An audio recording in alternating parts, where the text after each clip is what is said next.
Hello दोस्तों, ONGC के quarter 3 के रिजल्ट्स के बारे में वीडियो में बात करेंगे और डिविडेंड और बिजनेस पर हम लोग एनालिसिस इस वीडियो में करने वाले हैं। चूंकि हमारा बिजनेस पर फोकस होता है और क्वार्टर 3 के बहुत सारे अब रिजल्ट्स आ चुके हैं दोस्तों, तो किस कंपनी का हम डिटेल बिजनेस एनालिसिस करें, मुझे आप कमेंट सेक्शन में मुझे जरूर बताइएगा। अब बात करते हैं ओएनजीसी और उनके डिविडेंड के बारे में। तो कितना 4 रुपीज का इंटरिम डिविडेंड आ रहा है ओएनजीसी की तरफ से और 16 फरवरी एक्स डिविडेंड डेट इस डिविडेंड की होने वाली है और जो पेमेंट है वो मार्च 10 या उससे पहले जो एलिजिबल इन्वेस्टर्स हैं उनको हो जाएगा दोस्तों। तो 4 रुपीज का इंटरिम डिविडेंड। अब इससे पहले नवंबर के महीने में जब क्वार्टर 2 का जब रिजल्ट्स आया था उस समय में 5 रुपीज 75 पैसे का डिविडेंड आया था। तो टोटल अभी तक 9 रुपीज 75 पैसे का डिविडेंड आइदर जो भी एलिजिबल इन्वेस्टर उनको पे हो चुका है या फिर डिक्लेयर हो चुका है विथ एन एक्सपेक्टेशन कि एक फाइनल डिविडेंड भी आ सकता है। अब ये क्यों मैं बता रहा हूं, क्योंकि हिस्टोरिकली ओएनजीसी की तरफ से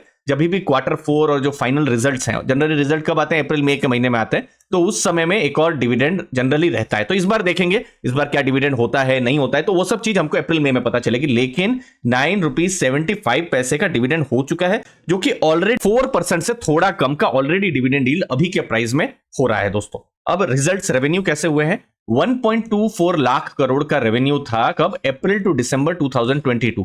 अभी रेवेन्यू कम हुआ है 1.1 लाख करोड़ का रेवेन्यू अप्रैल टू दिसंबर 2023 में।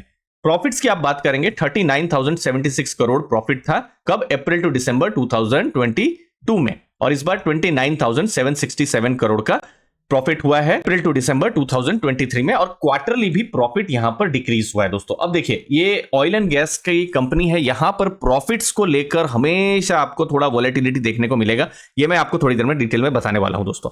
अब ओएनजीसी के केस में बहुत इंपॉर्टेंट है बिजनेस को समझना, और बिजनेस क्या है उनका, ऑयल और गैस। और जैसे देखिए ऑयल की बहुत ज्यादा जरूरत है आपको, अपना 2 व्हीलर 4 व्हीलर में अगर तेल भरवाना हो तो ऑयल के बिना तो पॉसिबल ही नहीं है। और इंडिया 80% से ज्यादा ऑयल जो है वो क्या करता है, इंपोर्ट करता है।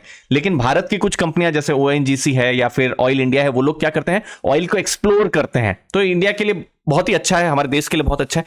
लेकिन प्रॉब्लम क्या हो रहा है, ओएनजीसी देखिए बहुत सारे डेटा है लेकिन यहां पर ये प्रोडक्शन का डेटा है। और प्रोडक्शन में देखिए अगर आप अप्रैल टू दिसंबर 2022 और 2023 को कंपेयर करेंगे तो ऑयल प्रोडक्शन 2.9% यहां पर कम हुआ है और सिमिलरली गैस प्रोडक्शन भी आप देखेंगे कम हुआ है। अब यहां हो क्या रहा है, पिछले 5-6 सालों से ऑयल और गैस प्रोडक्शन ओएनजीसी की तरफ से डिक्रीज हो रहा है। बड़ा इवेंट क्या हुआ है, केजी बेसिन जो है वहां पर प्रोडक्शन शुरू हुआ है। अब हो क्या रहा है, लास्ट 5-6 ईयर्स से ऑयल गैस का जो प्रोडक्शन है खासकर ओएनजीसी, अब देखिए इंडिया ऑलरेडी नेट इंपोर्टर है, किसका, ऑयल का एक इंपोर्टर है। तो जितना हो सके इंडिया कोशिश करे कि जो ऑयल है उसका इंपोर्ट कम करे। लेकिन वो कब होगा, जब इंडिया की जो, हमारे देश की जो कंपनी, भारत की जो कंपनियां हैं वो ज्यादा से ज्यादा ऑयल प्रोड्यूस करें, लेकिन वो हो ही नहीं पा रहा है। बट अभी एक्सपेक्टेड है कि थोड़ा प्रोडक्शन इंक्रीज हो जाए। केजी बेसिन ने प्रोडक्शन शुरू किया है और दमन में भी यहां पर प्रोडक्शन शुरू होने की बात है। तो आने वाले टाइम में यही देखना है कि लास्ट 5-6 ईयर्स से जो प्रोडक्शन डाउन हो रहा है, ये जो प्रोडक्शन है फिर से इंक्रीज होना शुरू हो। ऑलरेडी अभी तो सिर्फ प्रोडक्शन शुरू हुआ है, आने वाले जो क्वार्टर्स हैं उसमें हमको कुछ प्रोडक्शन रिलेटेड डेटा देखने को मिल सकते हैं दोस्तों। अब बात करेंगे ओएनजीसी क्या एक सस्ता है या फिर महंगा कंपनी है। पी रेशियो 7.37, एक्चुअली में बहुत ही कम कंपनियां आपको 7.3 उसके आसपास का पी रेशियो देखने को मिलेगा। अब पीई रेशियो क्या हिस्टोरिकल लेवल के हिसाब से कैसा है, तो देख लेते हैं। यहां पर पी रेशियो यहां पर 10 ईयर का कितना है, 9.4 है। तो 10 ईयर के हिसाब से तो बिल्कुल ही हमको सस्ता देखने को मिल रहा है। लेकिन देखिए लास्ट 5 ईयर में 5.6 का यहां पर पी रेशियो है। इनफैक्ट आप डेटा में देखेंगे, ये देखिए टिल 2000, ये देखिए पहले 2014 में देखिए 13 का पी रेशियो भी देखा है, देखिए कम में कम भी 8.8 का पी रेशियो, फिर 13-14 का पी रेशियो। तो ये टिल 2019 तक इनको 8 का आसपास का पी रेशियो मिलता था। लेकिन बाद में आप देखिए 4 का पी रेशियो और लास्ट 2-3 साल में देखिए 5 का पी, मतलब लास्ट 2018-19 से लेकर आप देखेंगे उनका बिल्कुल आप डी रेटिंग जैसा आपको देखने को मिलेगा। लेकिन उससे पहले 13-14 का पी रेशियो उनको मिला हुआ है। तो अभी आप देखेंगे 7 का पी रेशियो है। अगर मैं 5 ईयर के हिसाब से देखूं तो महंगा है, लेकिन अगर मैं 10 ईयर के हिसाब से देखूं तो फिर यहां पर सस्ता देखने को मिल रहा है। अब मैं जो थोड़ी देर पहले मैं बता रहा था, ये ऑयल एंड गैस का जो बिजनेस है यहां पर प्रॉफिट जो है थोड़ा फ्लक्चुएट होते रहेंगे।